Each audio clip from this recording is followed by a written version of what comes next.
নমস্কাৰ সকলোকে আন্তৰিক স্বাগতম ইতিমধ্যে ঘোষণা হৈছে আসাম 6 শিডিউল টেটৰ পৰীক্ষাৰ ফলাফল আৰু এই ফলাফলৰ পৰা গম পোৱা গ'ল যে 6 শিডিউল এৰিয়াত প্ৰায় 35 to 40% লোক উত্তীৰ্ণ হ'বলৈ সক্ষম হৈছে যাৰ ফলত বহুতে মানে ম্যাক্সিমাম যিসকল উত্তীৰ্ণ হৈছে এলপি ইউপিত বহুতো হৈছে আৰু ইয়াত চাব বেছিভাগৰে নম্বৰ 100ৰ ওপৰত আছে 110ৰ ওপৰত বহুতো কৈছে গতিকে এই ক্ষেত্ৰত বহুতো মানুহৰ এটা কোৱেশ্চন জাগি উঠিছে যে যিসকল প্ৰাৰ্থী উত্তীৰ্ণ হৈছে তেওঁলোকে বা তেওঁলোকৰ কাৰণে যেটো বিটিআৰত হ'বলগীয়া নিযুক্তিৰ কাৰণে আকৌ সুপাৰ টেট পাতিব নেকি গতিকে এতিয়া চাব যেহেতু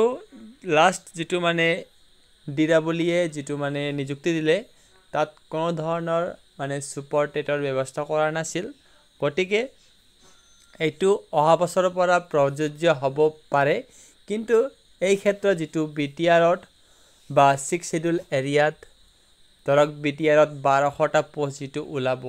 বা 1220 1250 ইমান পোষ্ট ওলাব তাৰ কাৰণে অৱশ্যে মানে সুপাৰ টেট অনুষ্ঠিত নকৰে এইটো মানে সুপাৰ টেট মানে অনুষ্ঠিত কৰা খুব চান্স কম আছে কাৰণ এটা সুপাৰ টেট পাতিবলৈ মানে সময়ৰ প্ৰয়োজন যেটো সময় বৰ্তমান বেছি নাই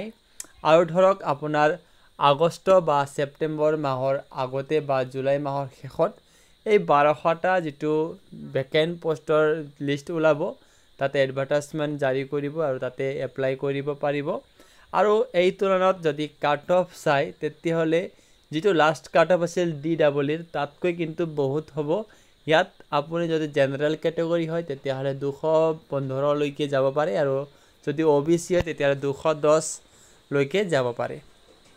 কাৰণ মানে যেটো আগৰ টেট পৰীক্ষা অনুষ্ঠিত হৈছিল তাৰ তুলনাত এইবাৰৰ কিন্তু নাম্বাৰ বহুতে বেছি পাইছে আৰু যিসকলৰ নাম আহিছে সকলোকে আন্তৰিক অভিনন্দন